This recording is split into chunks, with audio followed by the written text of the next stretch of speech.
Vieš, prečo väčšina kvalitných suplementov používa štandardizovaný stabilizovaný extrakt a nie bežný rastlinný extrakt? Bežný extrakt obsahuje všetky zložky rastliny, vrátane účinných látok aj vedľajších, ktoré nemusia byť vždy potrebné. Účinnosť môže kolísať medzi dávkami a jednotlivými šaržami. Štandardizovaný extrakt je špeciálne spracovaný tak, aby obsahoval presné percento konkrétnej účinnej látky. Vedľajšie látky sa odstraňujú, takže extrakt je čistejší, stabilnejší a bezpečnejší. Prečo sa používa?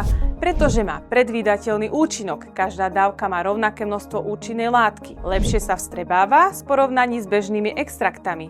A jeho sila je konzistentná, ktorú vieš reálne pocítiť. Jednoducho povedané, bežný extrakt rovná sa celá rastlina v koncentráte a účinok môže kolísať. Štandardizovaný extrakt, presne definovaná účinná látka a účinok je konzistentný. Napríklad ostropestres mariánsky, štandardizovaný na účinnú látku silimarín, sa podľa jednej štúdie vstrebáva až 11-krát lepšie než bežný extrakt. Pri extraktoch nerozhoduje množstvo rastliny, ale presnosť účinku. Takže keď na budúce uvidíš na etikete, že extrakt obsahuje napríklad 80% štandardizovanej účinnej látky, budeš už presne vedieť, o čom je reč.